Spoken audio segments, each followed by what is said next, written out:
पर बड़ी और सार्थक बहस के साथ हम लेकर हाजिर हैं 5 की पंचायत में। हूं आपके साथ रीमा पराशर। एक के बाद एक हमारे जो संसदीय दल में सांसद गए थे वो वापस आ रहे हैं झंडा बुलंद करके, और भारत का डंका बज गया है दुनिया में, न सिर्फ देश में बल्कि दुनिया वालों को भी अब गर्व हो रहा है कि किस तरीके से ऑपरेशन सिंदूर के जरिए हमने आतंकिस्तान यानी पाकिस्तान की पोल खोल कर रख दी।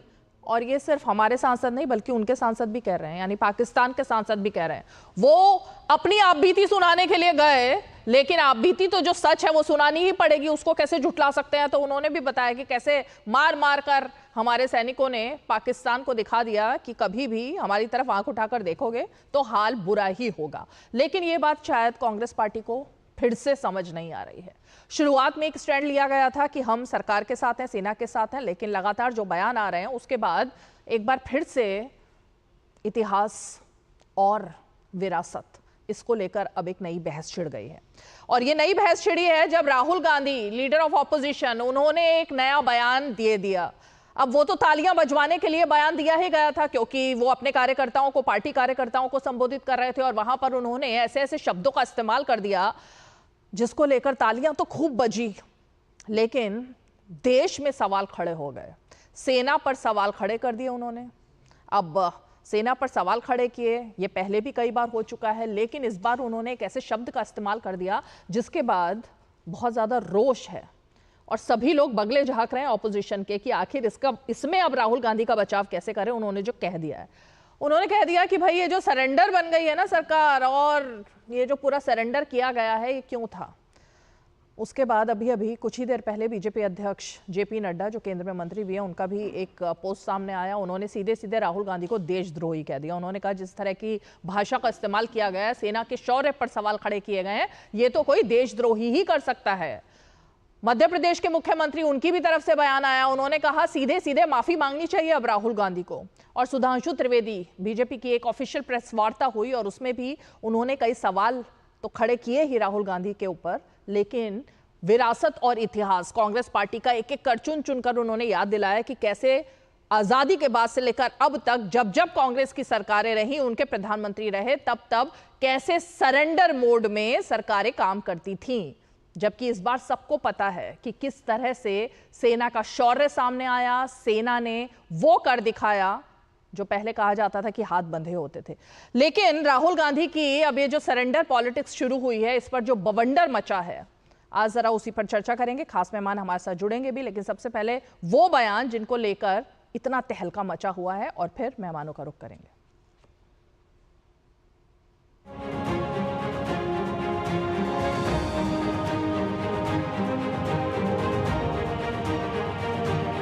बीजेपी आरएसएस वालों को अब मैं अच्छी तरह जानता हूं। इन पर थोड़ा सा दबाव डालो, थोड़ा सा धक्का मारो, डर के भाग जाते हैं ये लोग। उधर से ट्रंप ने एक इशारा किया, फोन उठाया, कहा मोदी जी नरेंद्र सरेंडर, और जी हजूर करके नरेंद्र मोदी जी ने ट्रंप के इशारे का पालन किया।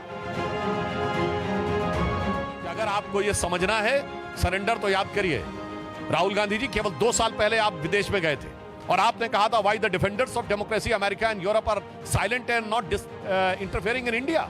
ये था सरेंडर। 15 जुलाई 2011 को आपने कहा it's impossible to totally control terrorism. ये था आतंक के आगे सरेंडर। 26/11 के हमले के बाद आपकी सरकार ने शर्म शेख में कहा कि कंपोजिट डायलॉग प्रभावित नहीं होगा आतंकी घटनाओं के साथ। ये था आतंकी मानसिकता के साथ सरेंडर। 1995 में नरसिम्हा राव सरकार के समय एक फोन आया और भारत ने अपना एटॉमिक एक्सप्लोजन रोक दिया। ये था सरेंडर। 1971 में 93,000 प्रिजनर ऑफ वॉर थे, फिर भी पीओके क्यों सरेंडर कर दिया? छंब का 160 किलोमीटर का एरिया जीता हुआ क्यों सरेंडर कर दिया? 13,000 किलोमीटर पाकिस्तान के पंजाब और सिंध का जीता हुआ क्यों सरेंडर कर दिया? 54 हमारे सैनिकों को वापस नहीं लिया, उन्हें क्यों सरेंडर कर दिया? 1965 में जीता हुआ हाजीपीर का दर्रा सरेंडर कर दिया। लाहौर से 20 किलोमीटर दूर तक सेना पहुंच गई थी, वो सरेंडर कर दिया। और राहुल गांधी जी, आपकी पार्टी और आपके खानदान के कारनामे आजाद हिंदुस्तान के कैलेंडरों में सरेंडर से भरे पड़े। ये भी सच आना चाहिए कि वो जो आतंकवादी थे वो कैसे आए, क्या वो पकड़े गए हैं, कहाँ गए हैं, कि भाजपा में उन्होंने प्रवेश लिया, ये भी पूछना जरूरी है। पहली बार राहुल गांधी जी ने ऐसा बयान दिया है जो पाकिस्तान के सेना प्रमुख ने भी नहीं बोला, पाकिस्तान के किसी आतंकी संगठन ने भी नहीं बोला, मौलाना मसूद अजहर ने भी नहीं बोला और हाफिज सईद ने भी नहीं बोला। इसमें से किसी ने यह शब्द नहीं बोला है कि भारत ने सरेंडर किया है, बल्कि उन लोगों ने अपनी अपनी तकलीफों का इजहार गाहे बगाहे किया। पिछले 22 दिनों में अमेरिकी राष्ट्रपति 11-12 बार कह चुके कि मैंने व्यापार की धमकी देकर सीज फायर करवाया। मोदी जी का किसी ने अगर जवाब सुना हो तो बताइए।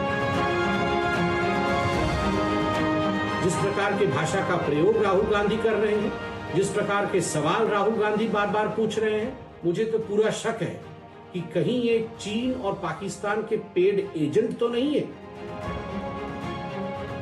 राहुल को माफी मांगना चाहिए, इसीलिए तो फिर पप्पू कहते हैं। उनके अपने व्यवहार की जो भाव है वो भाव ही बताते हैं कि वो अभी कब मैच्योर होंगे, कब परिपक्व होंगे।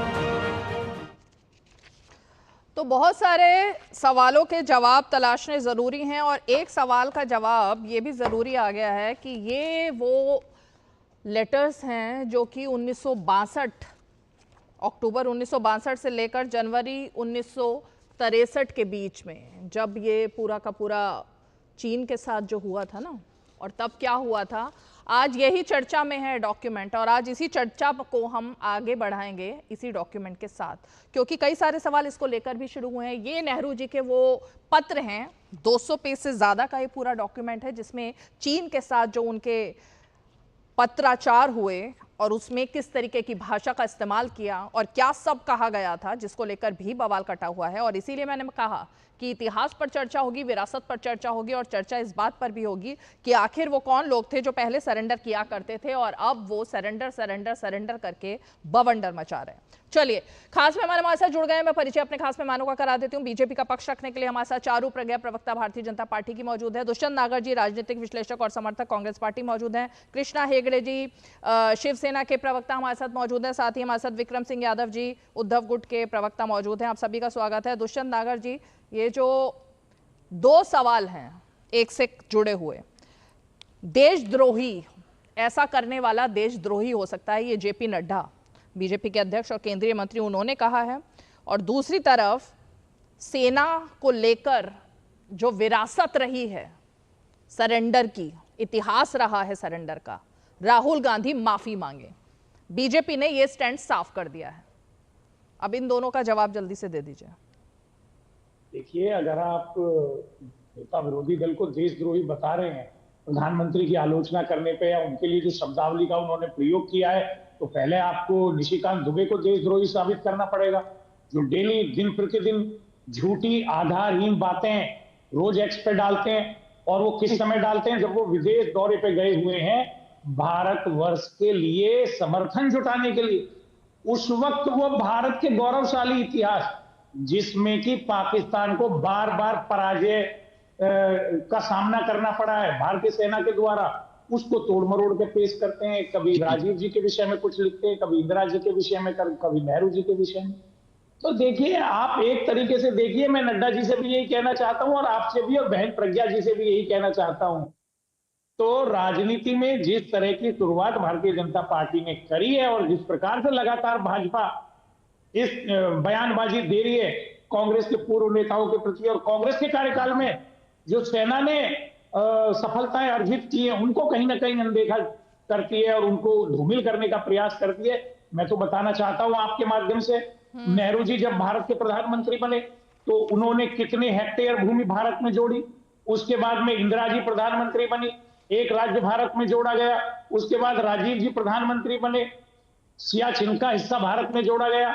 आदरणीय मोदी जी जब से प्रधानमंत्री बने हैं, 11 वर्ष हो गए हैं, कृपया मुझे बता दीजिए कितना हिस्सा भारत की सीमाओं में जोड़ा गया है, कितनी भारत की सीमाओं में विस्तार किया है। और देखिए, ये कोई ढकी छुपी बात नहीं है। ट्रंप साहब अमेरिका के राष्ट्रपति हैं और वो रोज कहते हैं 12-13 तो पवन खेड़ा ने ही बताया 12-13 बार, मैंने भी अनेक बार सुना है। भाई तो हमारे माननीय प्रधानमंत्री जी आके खंडन क्यों नहीं करते? खंडन करें, हम मान लेंगे। खंडन कर लें, हम कल से नहीं कहेंगे। हम कह देंगे कि हमारे खिलाफ, हमारे देश के खिलाफ ट्रंप साहब जो है दुष्प्रचार कर रहे हैं, लेकिन आप खंडन भी ना करें। और अगर विपक्ष के नेता सवाल पूछ रहे हैं तो आप आग बबूला हो जाते हैं। भाई हमें तो समझ में नहीं आ रहा कि आप जो है किस तरह की भारत को किस ओर ले जा रहे हैं। आप कोई अपने लिए मापदंड अलग हैं, दूसरों के लिए मापदंड अलग हैं। ये इनमें से दोनों भी सवालों का अभी तक आपने जवाब दिया नहीं था। सरेंडर क्यों बोला, देशद्रोही वाली बात तो चलिए अलग हो गई, सरेंडर वाला एंगल दे दिया नहीं। लेकिन चारू प्रज्ञा जी, मतलब सीधे सीधे सेना पर विश्वास नहीं है, रक्षा मंत्री पर विश्वास नहीं है, विदेश मंत्री पर विश्वास नहीं है, सिर्फ प्रधानमंत्री। अरे रुकिए ना, आप बोले प्रधानमंत्री तभी विश्वास होगा। चारू प्रज्ञा जी, और जब प्रधानमंत्री बोल भी देंगे ना रीमा जी, तब ये कहेंगे साक्षात भगवान श्री राम भी अगर आकर धरती पर कुछ बोलेंगे हम तब भी विश्वास नहीं करेंगे। आप जानती हैं क्यों? क्योंकि कांग्रेस के डीएनए में अब कूट कूट के पाकिस्तान प्रेम भर चुका है। मुझे एक बात बताइए, सरेंडर जैसे शब्द का इस्तेमाल कर कर आप क्या भारत का साथ दे रहे हैं, या फिर एक लास्ट डिच अटेम्प्ट है पाकिस्तान को बचाने की कोशिश में? देखिए, ऑपरेशन सिंदूर भारत के लिए गर्व है, भारत के हर एक नागरिक का गर्व है। लेकिन कांग्रेस आज भी ट्विस्ट एंड टर्न कर कर कुछ ना कुछ अपना नया नैरेटिव फ्लोट कर देती है, जिसके लिए वाहवाही पाकिस्तान में हो रही है। आज भी तालियां बज रही है राहुल गांधी के नाम पर पाकिस्तान के अंदर, जबकि पाकिस्तान का डिफेंस मिनिस्टर, पाकिस्तान का आर्मी चीफ, पाकिस्तान का प्राइम मिनिस्टर ये ओपनली मान चुके हैं कि भारत ने तहस नहस कर दिया उनके एयर डिफेंस सिस्टम्स को और टेररिस्ट एयर बेसिस को। जब ये वहां के नेता, वहां के लीडर्स, वहां के प्रधानमंत्री, वहां के आर्मी चीफ मान रहे हैं, आप क्या सरेंडर कर रहे हैं? देखिए, अब ना राहुल गांधी के साथ सिंपैथी रखने का भी समय नहीं है। ये कोई बच्चा नहीं रहा है जो स्कूल का बोल रहा है, बेचारे को हिस्ट्री नहीं मालूम है। ये एक ऐसा इंसान है जिसको साफ और स्पष्ट रूप से पता है ये किस तरीके से भारत के साथ देशद्रोह कर रहा है, क्योंकि इनकी लॉयल्टी कहीं और जाकर पड़ी हुई है। आपको मैं याद दिला देती हूँ, आप जो बार बार हिस्ट्री हमको गिना रहे थे ना दुष्यंत भैया, मैं आपको थोड़ी सी हिस्ट्री गिना देती हूँ। जम्मू और कश्मीर को यूएन ले जाने का ब्लंडर किसने किया? नेहरू जी ने। करने की जरूरत नहीं थी, वो भारत का हिस्सा था। एसेशन डॉक्यूमेंट में साफ रूप से वो भारत का हिस्सा था। उसके बाद आप चाइना की बात करते हैं ना, 62 वॉर में आप गए थे यूएस के पास ये कहते हुए हम सरेंडर करना चाहते हैं, हमारी जमीन ले लीजिए, धरती ले लीजिए, हमारे कितना भी नुकसान हुआ हो हमें कोई फर्क नहीं पड़ता, हम सरेंडर करना चाहते हैं। नेहरू जी का एक बहुत फेमस उस समय का स्टेटमेंट था कि मुझे आसाम के लोगों के लिए दुख हो रहा है। क्या मतलब, आप आसाम खो चुके थे? इस तरीके की बातें कर रहे थे। एक कदम आगे आते हैं, आप इंदिरा जी की इतनी ज्यादा तारीफ करते हैं, इस वॉर के समय तो इंदिरा जी का नाम बार बार हमने सुना है। इंदिरा जी ने क्या किया? जीतने के बाद, लाहौर तक पहुंचने के बाद अपने फोर्सेस को वापस ले लिया। पाकिस्तान के सारे प्रिजनर्स ऑफ वॉर छोड़ दिए, अपने वापस नहीं लिए आपने। क्यों? इतना क्या पाकिस्तान प्रेम था आपका उस समय भी? अच्छा, और थोड़ा सा आगे आते हैं, हम जब पिछले कुछ वॉर्स की भी बात करते हैं या कुछ आतंकी हमलों की भी बात करते हैं, आपका क्या एक्शन था मुझको बताइए ना दुष्यंत भैया। आप अभी यहाँ पर बैठकर राहुल गांधी को डिफेंड कर रहे हैं, मुझे एक्शन बताइए। मुंबई के दिल पर वार हुआ था, जब 26/11 हुआ था, मुंबई के दिल पर वार हुआ था और आप लोगों को लगा चिट्ठी लिखना बहुत है, हमने चिट्ठी लिख दी, भाई हम देश के साथ खड़े हैं, ये आपका एक्शन था। लेकिन मोदी सरकार के समय में ना हम ईंट का जवाब ना पत्थर से देते हैं, हम चिट्ठी नहीं भेजते, हम मिसाइल भेजते हैं। हमने मिसाइल भेजी, चाहे वो सर्जिकल स्ट्राइक्स हो, चाहे वो बालाकोट हो, या इस समय ऑपरेशन सिंदूर हो। और सबसे ज्यादा दुख की बात आपको पता है क्या है? इस बार ब्रीफिंग सारी की सारी हमारी सेना की तरफ से हुई है, सारी मीडिया ब्रीफिंग, सारे स्टेटमेंट्स, सारे ऑपरेशन की डिटेल्स हमारी सेना की तरफ से आई हैं। उसके बाद भी आप हर दिन खड़े होकर एंटी भारत सवाल उठाते हो। कहां से आपका जमीर इस बात को गवारा करता है कि आप आए और यहाँ पर बैठे और राहुल गांधी को डिफेंड करें ऐसी बातों में? अभी भी पाकिस्तान के हर टेलीविजन चैनल पे राहुल गांधी की वाहवाही चल रही है। भाई तभी तो वहां के लोग बोला करते थे हम चाहते हैं राहुल गांधी जीत जाए, इलेक्शन पाकिस्तान के लिए अच्छा होगा। पाकिस्तान के लिए राहुल गांधी का इलेक्शन अगर जीतना अच्छा होता तो भारत के लिए मोदी जी ही प्रधानमंत्री बने रहे, ये अच्छा है, इस बात को आप भूल जाए।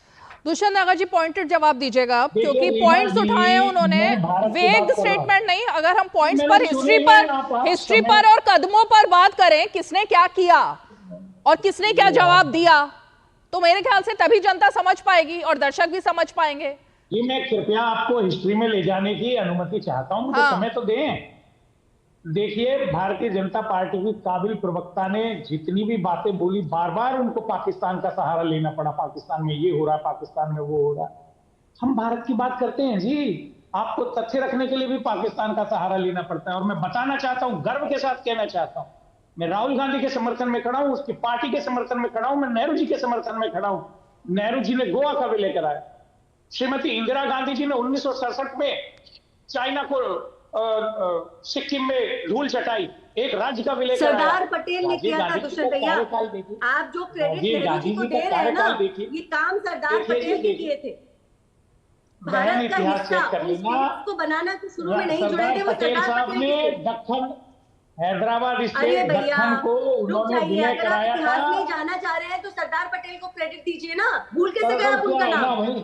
आप लोगों की सत्ता है, आपकी सरकार है, जो आपसे वो इतिहास है। आप भूल जाते हो। हम कितना भी बड़ा सत्य रख ले, उसे कोई मानेगा नहीं। आप लोग सत्ता की शक्ति है, आप हमारे पास शक्ति नहीं है सत्ता की, हम कहां से लाए? हमारे पास सत्य की शक्ति है, हम सत्य की बात करते हैं।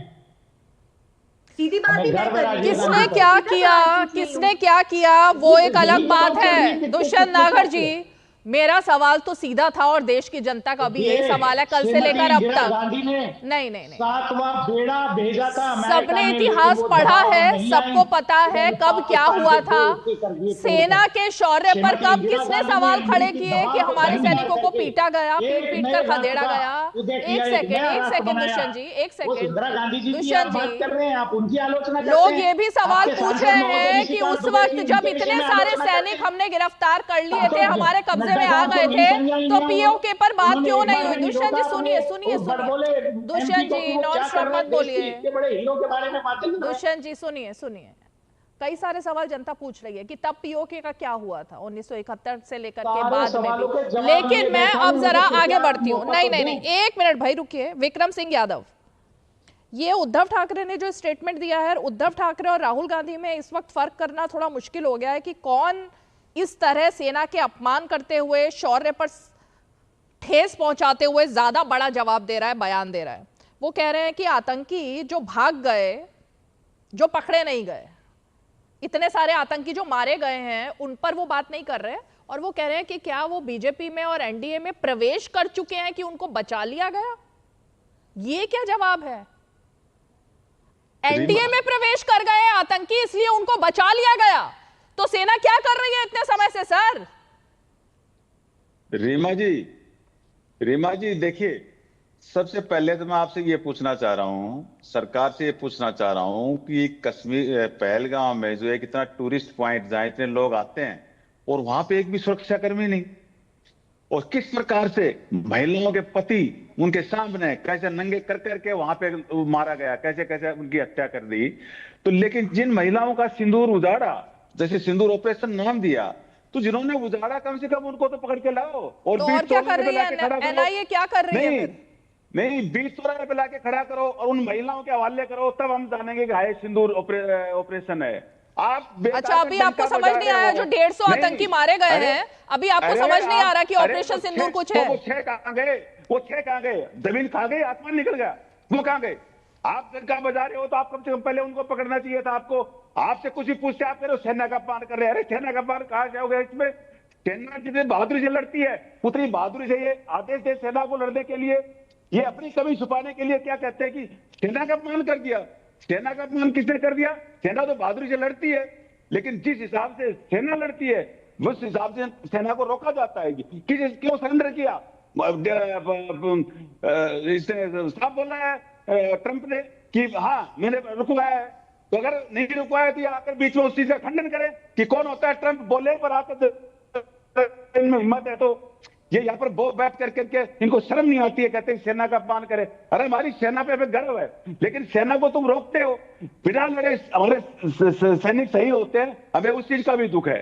लेकिन ये लोग क्या है, इन्होंने करा कुछ भी नहीं, न इनके पास कोई विजन है। ये क्या करेंगे, 50 साल पीछे की बात लेके आएंगे। कि जब सीज फायर रोक दिया था नेहरू ने। अरे सीज फायर किसने रोका? 50 नहीं भी 75 साल तुम्हारे अंदर दम होता है तो रीमा जी मुझे प्लीज 10 सेकंड जवाब देने का समय दीजिए। तुम्हारे अंदर दम होता तो पीओ के लेके लेना चाहिए था ना, लेकिन नहीं। जब संसद पे हमला हुआ 3 महीने तक फौज बॉर्डरों पे पड़ी रही थी, 3 महीने तक, 3 महीने तक हर मौके इन्होंने गंवाए हैं। ये बात आजादी के टाइम की है। जब हमारे पास इतने संसाधन नहीं थे, देश गुलाम था, देश एकदम आजाद हुआ था। आज में जबकि भारत में कितना फर्क है।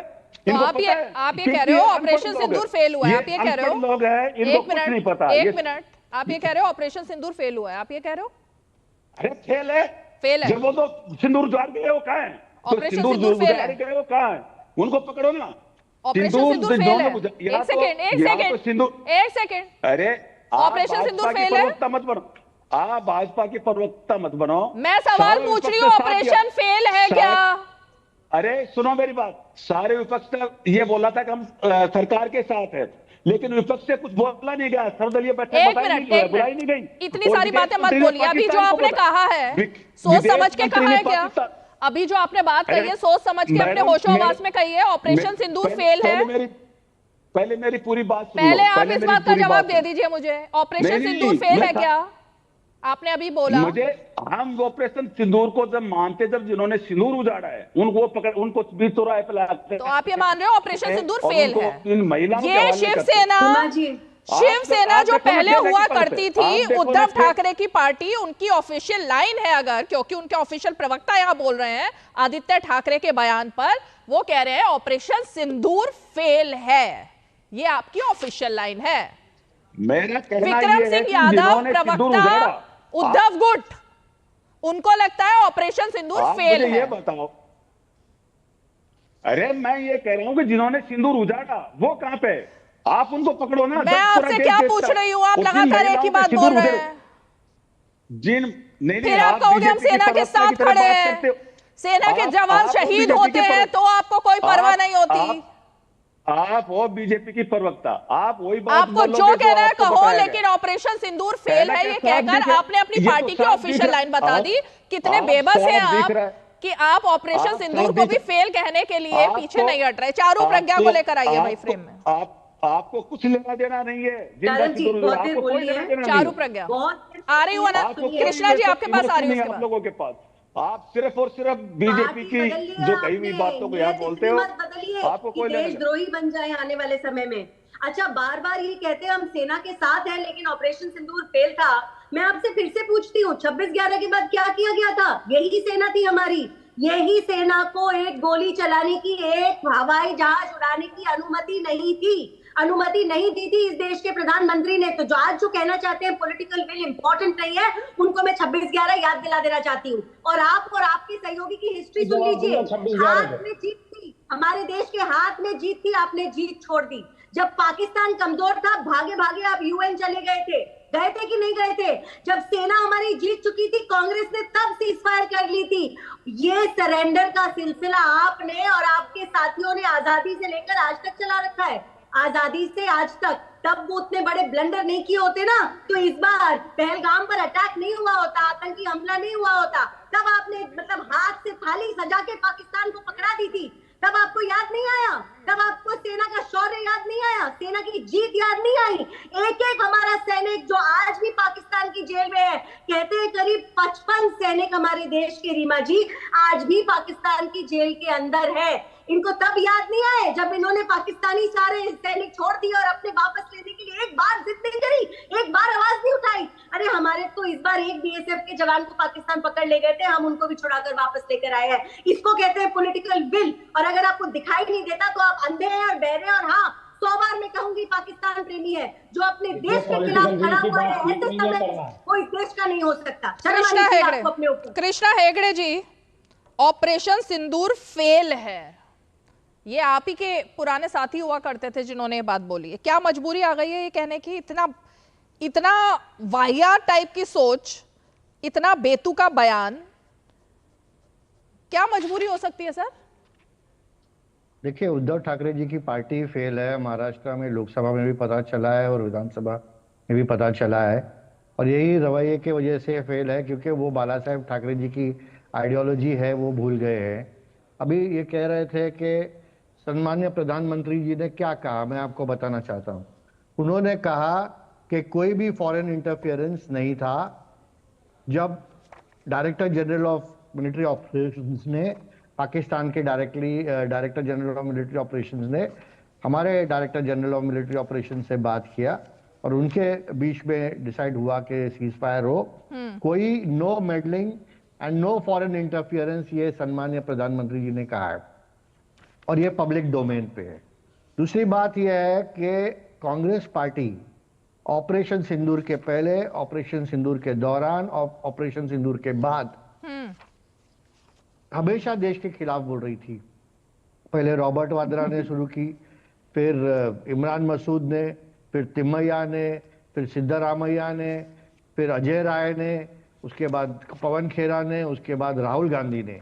और राहुल गांधी का तो क्या कहे, पहले देश के अंदर रहते हैं तो देश के खिलाफ बोलते हैं, देश के बाहर जाते हैं उसके खिलाफ बोलते हैं, देश के अंदर रहते हैं तो स्वतंत्र वीर सावरकर जी के खिलाफ बोलते हैं। तो राहुल गांधी क्या बोल सकते हैं उसका कोई भरोसा नहीं है। अभी उन्होंने ये जो कहा है सरेंडर, ये उन्होंने पाकिस्तान का पक्ष रखा है और हमारे भारतीय सेना के खिलाफ उन्होंने कहा है।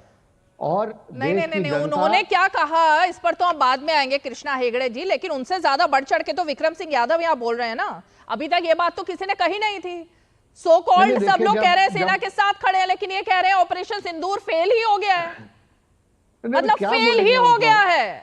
सुनिए, ऑपरेशन सिंदूर फेल हो गया, मैं आपको बताता हूँ। ऐसे कह रहे 26/11 में मुंबई पे टेररिस्ट अटैक हुआ, क्या किया इन्होंने?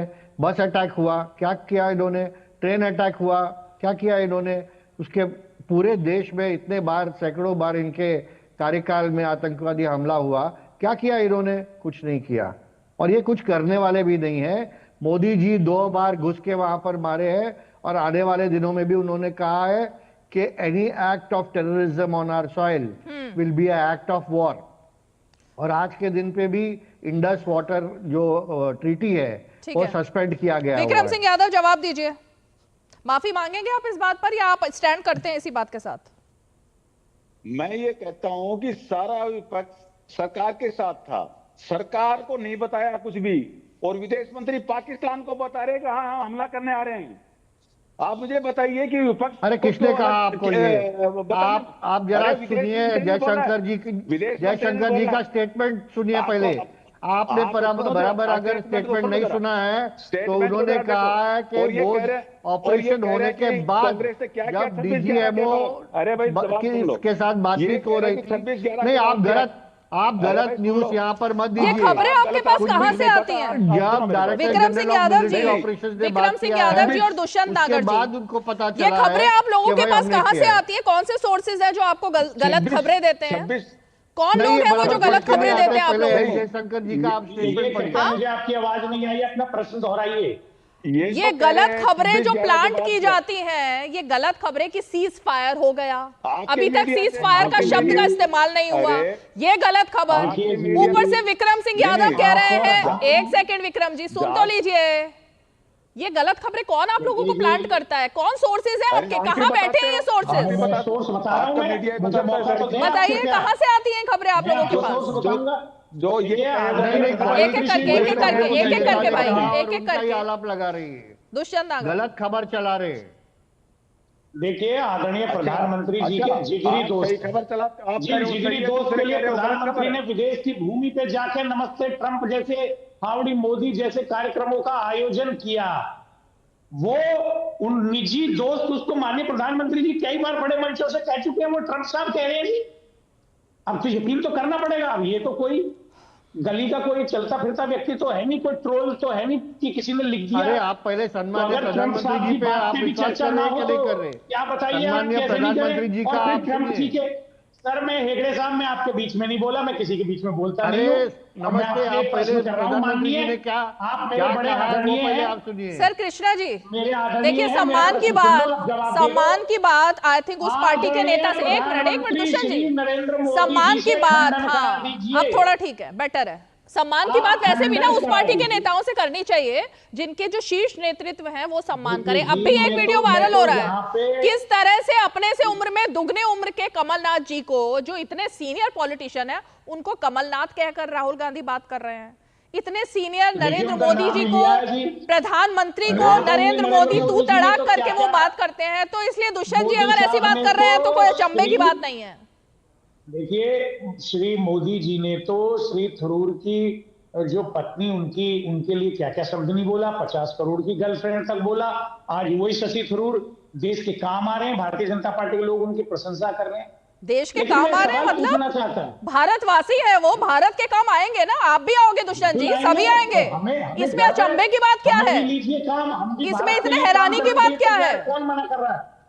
लेकिन उसी शशि थरूर की दिवंगत पत्नी के लिए इन शब्दों का इस्तेमाल किया गया, क्या उनका आप समर्थन कर सकती हैं? मुझे कृपया बताइए। और मैं दूसरा प्रश्न करना चाहता हूं, और मैं बड़ी गंभीरता के साथ ये प्रश्न करना चाहता हूं कि क्या आदरणीय श्री नरेंद्र मोदी जी ने ट्रंप के द्वारा जो रोज वो बयान देते हैं उसका खंडन किया? ये अनुत्तरित प्रश्न है, इसका जवाब कोई नहीं देता, ना आदरणीय प्रधानमंत्री देते, ना भाजपा के प्रवक्ता देते। जवाब बहुत बार मिल चुका है, जवाब नहीं देंगे तब तक इस पर चर्चा होगी। फिर से दे देती हूँ 10 सेकंड। चारू प्रज्ञा 10 सेकंड, फिर मुझे ब्रेक लेना है, फिर आगे बढ़ेंगे। 10 सेकंड जल्दी जल्दी आपको मैं बता देती हूँ। इस प्रश्न का जवाब, अगर आप इसको अभी भी प्रश्न समझ रहे हैं, भारत के डीजीएमओ ने दिया है, भारत के रक्षा मंत्री ने दिया है, भारत के विदेश मंत्री ने दिया है। क्या ये लोगों के नाम आपके लिए बड़े नहीं है? क्या इन लोगों के बयान आपके लिए बड़े नहीं है? हमने सिरे से खारिज कर दिया। प्रधानमंत्री जी के मित्र का बयान है, प्रधानमंत्री जी का जवाब चाहिए। मंत्री और मेरे रक्षा मंत्री बोलते हैं कि ये जो भी डिसीजन था ये 2 देशों के बीच में था और इसमें कोई तीसरा देश इन्वॉल्व नहीं था। आप लोगों को कोई बीमारी हो गई है क्या कि एक ही रिकॉर्ड पर लगे हुए ही रहते हैं, उसके आगे नहीं बढ़ पाते हैं? दुख होता है मुझको देखकर आपका इस एटीट्यूड, दुख हो रहा है मुझे। और बार बार जब आप उन लोगों का नाम, मुझे दुख हो रहा है, मुझे दुख नहीं, मुझे पीड़ा है, मुझे वेदना है। कोने कोने में देश के प्रधानमंत्री ट्रंप के बयान के ऊपर चुप बैठे हैं, उन्होंने चुप्पी साध ली है, राजहितों को अनदेखा कर रहे हैं। अमेरिका का राष्ट्रपति रोज बयान दे देता है, उन्होंने कोर्ट तक में जाके ये कहा है, वहां के न्याय विभाग में उन्होंने बयान दिया है कि मैंने वॉर रुकवाई है भारत पाकिस्तान के बीच में, और उन्होंने ये कहा है कि मैंने टैरिफ की धमकी देकर वॉर रुकवाई है। ये भारत की एकता, अखंडता, हमारी संप्रभुता पे हमला है। अच्छा, एक-एक करके बात करेंगे दुष्यंत नागर जी, एक-एक करके बात करेंगे। कोशिश करते हैं। ठीक है, एक ब्रेक ले लेते हैं, ब्रेक के फौरन बाद लौटते हैं, छोटा सा ब्रेक।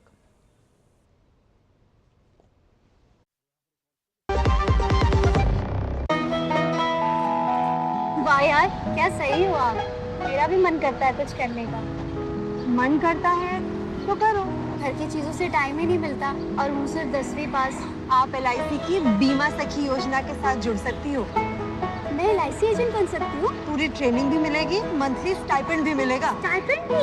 ऊपर से कमीशन अलग। LIC बीमा सखी योजना से जुड़ने के लिए अपनी नजदीकी LIC शाखा से संपर्क करें। LIC बीमा सखी योजना, अपनी शुरुआत अपने हिसाब से। जो लक्ष्य चुना था समझ आने लगा है। GLA यूनिवर्सिटी, उच्च लक्ष्य की निश्चित प्राप्ति।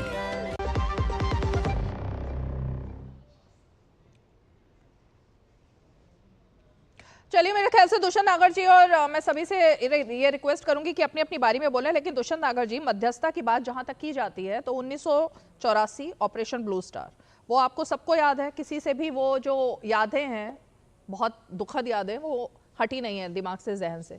उस वक्त क्या हुआ था, तब मध्यस्थता कहाँ हुई थी, किसकी मिलिट्री यहाँ पर आई थी और कहाँ क्या हुआ था, किसकी मिलिट्री ने आकर के आतंकियों को, मेरी जानकारी में तो है ही नहीं। जानकारी में तो यही है कि भारत की पवित्र भूमि पे किसी विदेशी सेना के कदम आज तक नहीं पड़े।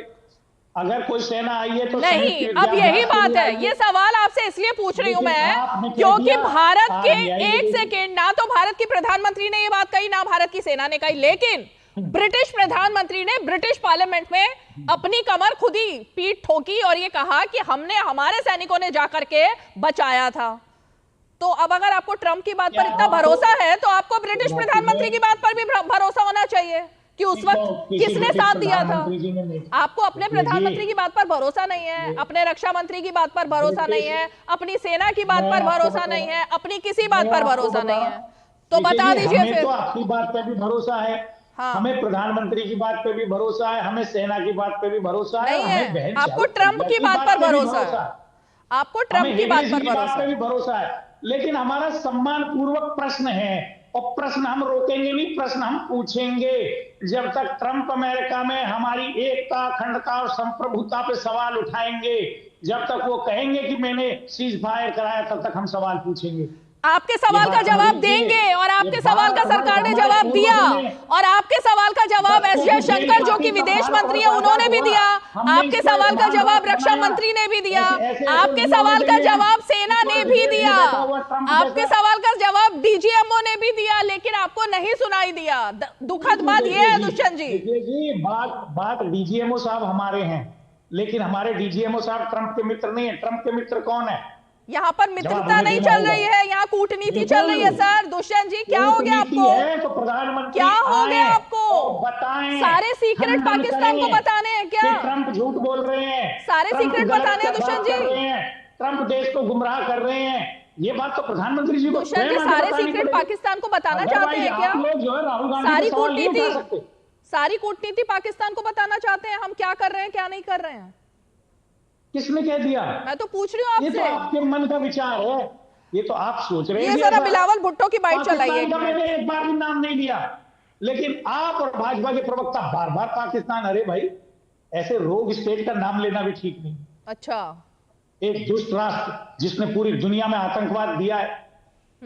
और बताऊं मैं इनकी, अभी मेरे को विदेश नीति का इतना बड़ा फेलियर हुआ है कि यूएन की एक समिति का जो आतंकवाद की निगरानी के लिए बनी है, उसका उपाध्यक्ष पाकिस्तान बन गया।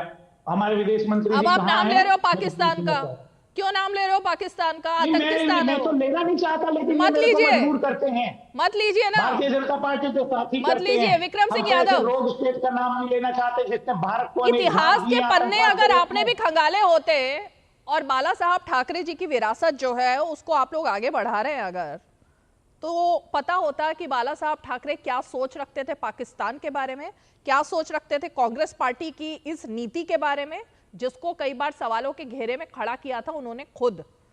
तो आज आप ऑपरेशन सिंदूर को फेल नहीं कहते।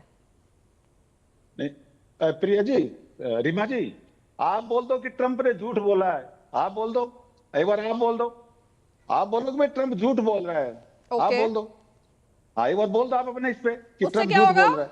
उससे क्या होगा फिर? उससे हम मान लेंगे कि हाँ ट्रंप झूठ बोल रहा है। मतलब आपको अब प्रधानमंत्री की नहीं सुननी, अब आपको मेरी सुननी है कि रीमा क्या बोलती है। नहीं, अरे भाई आप बोल दो ना, अगर आपको इतना वो है, आपको इतना भरोसा है तो आप बोल दो कि ट्रंप। फिर उसके बाद स्टॉप लग जाएगा ना आपकी इस सब बयानबाजी पर मेरे बोलने के बाद। उसके बाद हम मान लेंगे कि सरेंडर नहीं था। आप हम बोल दो एक बार ये बात। उसके बाद आप माफी मांगेंगे इस बात के लिए? अरे रुकिए ना सर, मैं बोलती हूँ, अरे मैं बोलती हूँ, आप बोलोगे ना फिर कि आपने गलती की ऑपरेशन को फेल बोलकर। आप बोलो कि ट्रंप झूठ बोल रहा है, बोल दो जरा। नहीं, मेरी तो भाषा ही ऐसी नहीं है सर। आप मतलब इतने मेरे से उम्र में इतने बड़े आदमी को मैं झूठ बोल रहा है ऐसे कैसे कह दूंगी? मैं ऐसी भाषा, मेरे संस्कार ऐसे नहीं है। मैं आदर रखती हूँ, सम्मान रखती हूँ लोगों के लिए। मैं क्यों बोलूंगी ऐसा? मेरी भाषा ही ऐसी नहीं है आपकी जैसी। नहीं, मेरी सोच भी ऐसी नहीं है आपकी जैसी। मैं नहीं बोल सकती इस तरीके की भाषा किसी के लिए। हाँ तो जवाब नहीं है ना आपके पास, बोलेंगे जब जो आपके पास जवाब नहीं। मेरी भाषा ऐसी है ही नहीं। मैं क्यों बोलूं किसी को झूठा, किसी को सच्चा? ये सब आप लोग बोलते हो ना। एक दूसरे देश का आदमी अगर ऐसा कहता है कि मैंने रुकवा दिया, तो इसमें उसको जवाब देने का मतलब इसमें क्या, कौन सी शर्म वाली बात है? आप मुझे बताइए, कोई हमारे देश के लिए झूठी प्रोपगंडा फैला रहा है कि मैंने ये कर दिया वो कर दिया, तो उसको मुंह तोड़ जवाब देने में क्या दिक्कत है? तो आप बोल दो फिर, चलो आप बोल दो। अरे आपकी भाषा ऐसी है ना, ठीक है, आप ये बोल दो हमारे डीजीएमओ और हमारी सेना झूठ बोल रही है, उन्होंने कहा किसी की मध्यस्थता नहीं हुई। बोल दीजिए। आप विदेश मंत्री से पूछो, वो कह रहे विदेश मंत्री ने तो कह दिया कोई मध्यस्थता नहीं हुई। आप बोल दीजिए वो झूठ बोल रहे हैं। उन्होंने खुद बोला कि हमने पहले बता दिया था पाकिस्तान को। मैंने कहा कि ये तो स्ट्रेटेजी है, अपने पहली मुझे ना बड़ी दिक्कत होती है जब मैं ऐसे लोगों को डिबेट में और उनसे डिबेट कर रही होती हूँ जो बिना किसी तथ्य की जानकारी के लिए बिना किसी कूटनीतिक जानकारी के, बिना किसी रणनीतिक जानकारी के, बिना विदेश मामलों की जानकारी के शो पर आकर बैठते हैं और बहस करते हैं, जिसको ये नहीं पता, जिस प्रवक्ता को पार्टी के यही नहीं पता कि रूल क्या होते हैं जब किसी भी देश पर हमला किया जाता है तो ऑफिशियली उसको एक बताया जाता है, इसके बारे में जानकारी दी जाती है। और ये हम नहीं बल्कि पूरा संसार, पूरी दुनिया में जब भी कभी ऐसा होता है तो ये एक प्रोसीजर होता है, जिसको ये पता ही नहीं है। छोटी सी बेसिक बात, अब मैं उसको क्या बोलूं, उस पर क्या सवाल खड़ा करूं? कृष्णा हेगड़े जी को फ्रेम में लाइए। हमें सारे रूल मालूम, आप रूल पता करें। कृष्णा हेगड़े जी, ये रूल आपको पता है या नहीं, या मुझे मैं ये नहीं कोई बात मैंने बताई है अभी?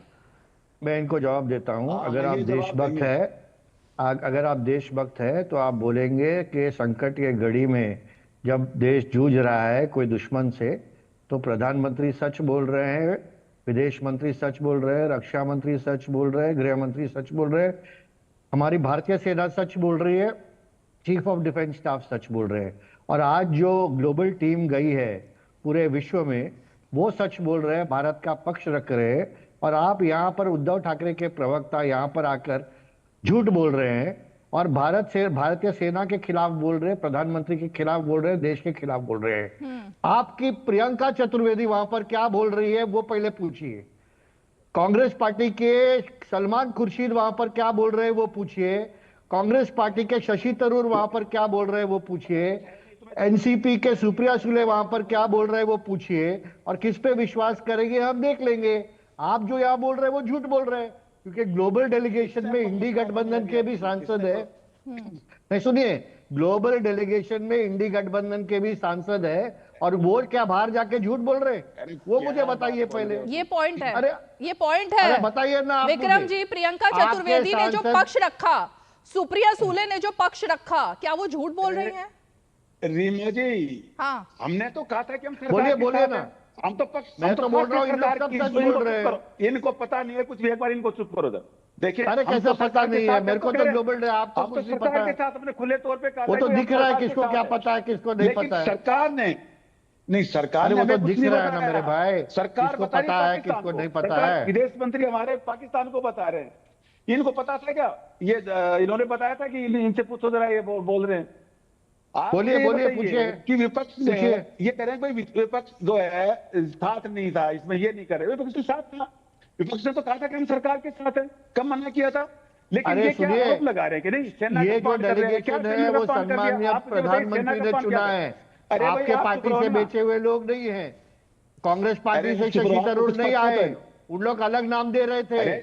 शशि थरूर जी को उनके काबिलियत पर हमारे प्रधानमंत्री ने लिया है वो डेलीगेशन में, और उन्होंने भारत मुझे लगता है विक्रम सिंह यादव जी बिना किसी पढ़ाई लिखाई के आए शो में, इसलिए बहुत ज्यादा समय मैं अभी इस पर वेस्ट नहीं करूंगी। वो बिना किसी नॉलेज के हैं। लेकिन दुष्यंत जी, माफ करिए, लोकतंत्र के अंदर, लोकतंत्र में दुष्यंत जी सवाल खड़े करना विपक्ष का काम है। सरकार पर सवाल खड़े करना, नीतियों पर सवाल खड़े करना, वो बिल्कुल मतलब होना ही चाहिए कंस्ट्रक्टिव विपक्ष, ये सभी लोग मानते हैं। लेकिन जिस शब्द का इस्तेमाल राहुल गांधी ने कहा है सरेंडर, आपको लगता है इस शब्द को उन्होंने चुनकर सही किया? सरेंडर। देखिए, अगर मेरी व्यक्तिगत राय माने, हाँ। तो वो नेता प्रतिपक्ष हैं, वो एक पार्टी को हेड कर रहे हैं, उनकी पार्टी के ऊपर रोज भारतीय जनता पार्टी और प्रधानमंत्री जी हमले करते हैं। वो उसको दे सकते हैं, उस शब्द का प्रयोग कर सकते हैं एक इंडिविजुअल में भारत के किसी भी नागरिक के लिए। और मैं आपको कहूं कि बल्कि मेरे पास कठोर शब्द मेरी डिक्शनरी में, मेरे शब्दकोश में है ही नहीं। मैं ऐसे शब्दों का प्रयोग नहीं कर सकता। लेकिन मैं ये नहीं कह सकता कि राहुल गांधी भी नहीं कर सकते। उनको अधिकार है, वो कर सकते हैं। उनकी राष्ट्रीय सुरक्षा को लेकर अपनी चिंताएं हैं, जिनको उन्हें जाहिर करने के लिए कड़े शब्दों का प्रयोग करना चाहिए। मैं उसका स्वागत करता हूं, लेकिन मेरी डिक्शनरी में इतने कठोर शब्द नहीं है। चारू प्रज्ञा जी। कि देखिए, राहुल गांधी को बहुत चिंता है देश की, इसीलिए विदेश जाकर ये कहते हैं हमारे पर्सनल मामलों में दखल अंदाजी कीजिए। ये जाके वो अमेरिका में कहते हैं, ये कहते हैं वो जाकर इंग्लैंड में। इस तरीके की बातें वो हमेशा जब भी कहीं जाते हैं ऐसी तरीके की बातें करते हैं। पिछली बार जब विदेश गए थे, कहने लग गए थे कि हमारे देश में तो सिख भी सुरक्षित नहीं है, अपना टर्बन नहीं पहन सकते, अपनी पगड़ी नहीं बांध सकते। इस तरीके की बातें करने में राहुल गांधी बहुत ज्यादा माहिर है। यहाँ पर अभी बहुत लंबी चौड़ी सच झूठ की लड़ाई हो रही थी जी और शिवसेना के यादव जी मानने को तैयार नहीं है सच क्या है झूठ क्या है। मैं फिर से एक बात दोहराना चाहती हूँ और मैं चाहूंगी कि ये दोनों विपक्षी प्रवक्ता ध्यान से मेरी बात सुन लें। जब मेरे देश के डीजीएमओ, जब मेरी आर्मी के चीफ, जब मेरे विदेश मंत्री और जब मेरे रक्षा मंत्री एक स्वर में कहते हैं कि किसी भी फॉरेन ताकतों का दखल अंदाजी नहीं थी ऑपरेशन सिंदूर में, तो उस बात को पत्थर की आप लकीर समझ लीजिए। इस पत्थर की लकीर को आप इसलिए भी समझ लीजिए क्योंकि यही बात हमारे दुश्मन स्टेट ने बार बार एको करी है। एयरबेस कितने डिस्ट्रॉय हुए उसका कंफर्मेशन ना ही केवल हमारी आर्मी से आया है, हमारे दुश्मन देश से आया है। वहां पर कितने टेररिस्ट को हमने मार गिराया है इसका कंफर्मेशन भी पाकिस्तान से आया है, वहां से कंफर्मेशन आया है। आज आप सबकी पार्टी के रिप्रेजेंटेटिव्स दुनिया के कोने कोने में जाकर ऑपरेशन सिंदूर के बारे में बात कर रहे हैं, एक स्वर में, भारत के स्वर में बात कर रहे हैं। मुझे ये समझ में नहीं आता कहां पर हमारी पॉलिटिक्स के नैरेटिव में इतनी बड़ी गलती हो गई रीमा जी कि टीवी डिबेट अभी भी इस बात पर चल रहे हैं कि क्या सही था और क्या गलत था। अभी भी कुछ लोगों में ये बोलने की हिम्मत है कि ऑपरेशन सिंदूर फेल हो गया है। हिम्मत शब्द का इस्तेमाल कर रही हूँ। अरे आप अगर अपने देश के नहीं हो पाए आप किसके हो पाओगे? आप एक बात बोल दीजिए, चलिए हमारी सारी बातें आप परे कर दीजिए। आप ये बोल सकते हैं कि प्रियंका चतुर्वेदी झूठ बोल रही है विदेशी धरती पर, बोल दीजिए प्रियंका चतुर्वेदी झूठ बोल रही है, हम भी उसकी रिकॉर्डिंग निकाल लेंगे और आपकी पार्टी के हाई कमांड से पूछ लेंगे कि आपके प्रवक्ता टीवी पे ऐसे ऐसे बयान देते घूमते हैं, क्या आप सहमत हैं इनकी बात? पूछ लीजिए ना, तो बोला था बोल दीजिए, बोलिए प्रियंका चतुर्वेदी झूठ बोलती है। अगर हम सरकार के साथ नहीं जाते तो आप तो और बोलते कि हमने साथ नहीं चाहे दिया। वो असदुद्दीन ओवैसी हो, चाहे वो सुप्रिया सुले हो, ये मेरी पार्टी से तो नहीं आते, ये भारतीय जनता पार्टी से नहीं आते। लेकिन जब देश की बारी आती है तो ये आपकी छोटी तुच्छी राजनीति के ऊपर उठ के भारत माता की जय बोलने की हिम्मत रखते हैं। आपको शर्म ही नहीं आ रही है? मुझे समझ में नहीं आता रीमा जी, जब जंग की बात है, जब देश की बात है, डिबेट कैसे हो सकता है? और कोई राजनीतिक दल इतना नीचा कैसे गिर सकता है कि जब देश की भी बात आती है तो ये डिबेट करने बैठ जाते हैं? एक स्वर में नहीं बोल सकते भारत माता की जय, ऑपरेशन सिंदूर सक्सेसफुल था? एक स्वर में नहीं बोल सकते हमारी आर्मी ने बहुत अच्छा काम किया? और हम अपने रक्षा मंत्री और अपने विदेश मंत्री की हर एक बयान को सुनते हैं और उसके साथ है, समझते हैं हम कूटनीति को। ये सब इनको समझ में नहीं आती, इनको सिर्फ यही भाषा समझ में आती है कि चलो जी चलो, हमने पाकिस्तान जीत लिया, थाली में सजा के वापस दे देते हैं। चलो जी चलो, एक्सेशन के डॉक्यूमेंट में जम्मू एंड कश्मीर भारत के नाम हुआ, लेकिन उसको भी थाली में सजाकर यूएन में दे आते हैं। ये सब आपको समझ में आती है, ये भाषा आपको समझ में आती है, क्योंकि ऐसे ही राजनीतिक दलों के आप हिस्सा बनकर रह गए। कांग्रेस ये एक सेकंड रुकिए, आप ही के लिए वो बाइट चलानी जरूरी हो गई। विक्रम सिंह जी और दुष्यंत जी, आप दोनों के लिए अब वो भुट्टो का बयान चलाना जरूरी हो गया। एक मिनट सुनिए, आप ही के पास आ रही हो, आप ही के लिए पेश है। Recently, India launched an unprovoked, aggressive strike in Pakistan that killed innocent civilians. They targeted civilian infrastructure, including dams and worship places, resulting in the loss of innocent lives and the start of a war between two nuclear powers that was concluded through a ceasefire. But we believe that perpetual peace is only possible through dialogue and diplomacy.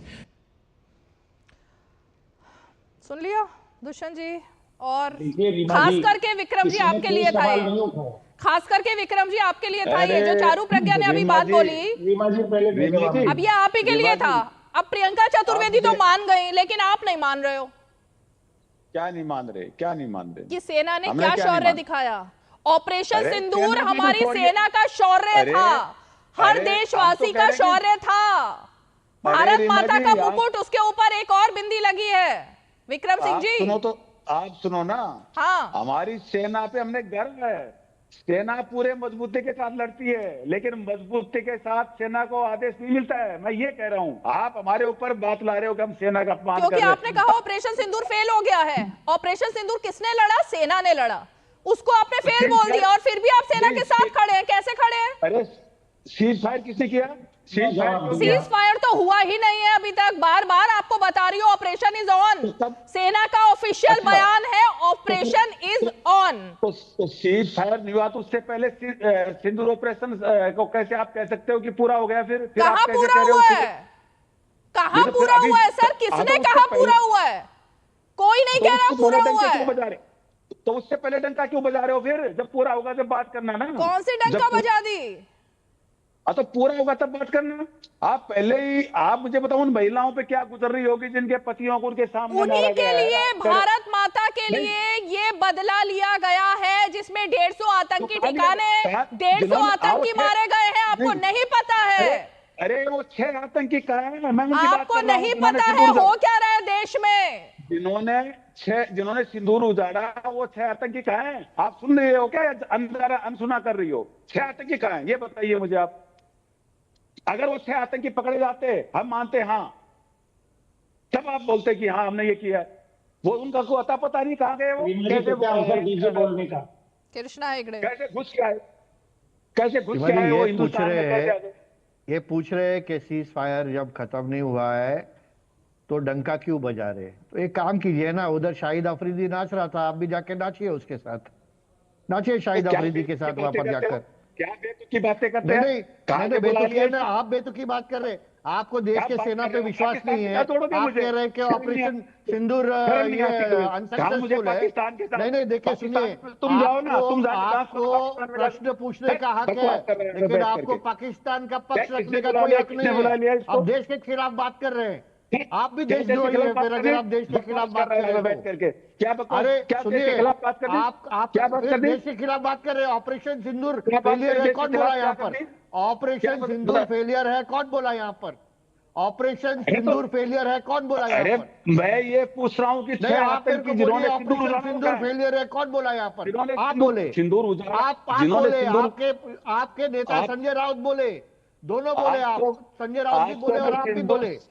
अरे तो आपको मतलब है? विक्रम सिंह यादव जी, सेना का मनोबल अगर गिराया जाए, राहुल गांधी गिराते हैं तो विक्रम सिंह यादव को शायद ठीक लगता है, लेकिन सेना की पीठ थपथपाई जाती है तो विक्रम सिंह यादव को लगता है कि सेना की पीठ क्यों थपथपाई जा रही है, अपने शौर्य का डंका क्यों बजाया जा रहा है। शायद यही तकलीफ है आपको विक्रम जी, कि हम क्यों बता रहे हैं कि हमने पाकिस्तान की ईंट से ईंट बजा दी। आपको इसी चीज से तकलीफ हो रही है क्या? पाकिस्तान का क्या पक्ष रख रहे हो आप यहाँ पर? पाकिस्तान का पक्ष रखने का कोई आपको हक नहीं है यहाँ पर। और क्या कर रहे हैं? ऑपरेशन सिंदूर फेलियर है, उसका मतलब क्या है? आप पाकिस्तान की भाषा बोल रहे हो, पाकिस्तान की भाषा बोल रहे हो आप। अकल के अंधे पाकिस्तान का नाम नहीं लिया मैंने। ये कैसी बातें हो रही है? एक सेकंड इनको म्यूट कीजिए। विक्रम सिंह यादव फ्रस्ट्रेशन में आकर और उत्तेजित होकर अपनी भाषा की मर्यादा को मत भूलिए। पार्लियामेंट में आप एक नेशनल टीवी के डिबेट शो में बैठे हैं, आप अपनी भाषा की मर्यादा और संस्कार मत भूलिए प्लीज। ये भाषा की मर्यादा का संयम रखिए थोड़ा सा। किस तरीके की भाषा बोल रहे हो?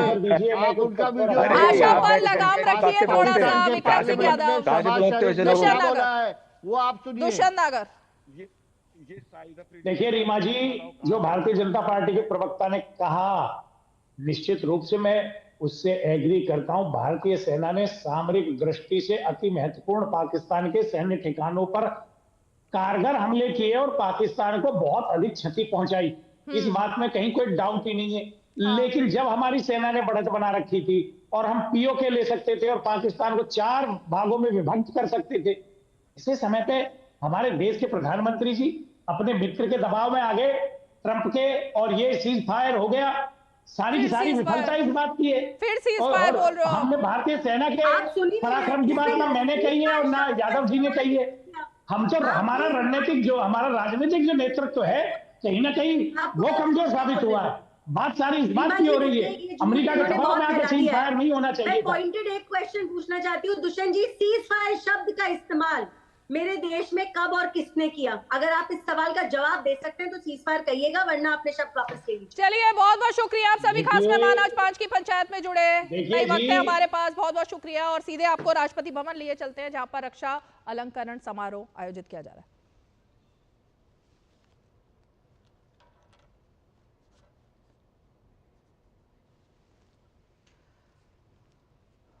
तो जाहिर तौर पर जिस तरीके की भाषा का इस्तेमाल कुछ लोग कर रहे हैं, ऐसी ही भाषा का इस्तेमाल जब होता है ना डिबेट शो में, तो इस चीज़ को लेकर सवाल उठते हैं कि क्या वाकई में नेताओं की भाषा, जो कि करोड़ों दर्शक सुन रहे होते हैं, उन सबको ये सोचने पर वो मजबूर हो जाते हैं कि आखिर कैसी भाषा का इस्तेमाल हो रहा है। लेकिन जाहिर तौर पर ऐसी भाषा का इस्तेमाल नहीं होना चाहिए।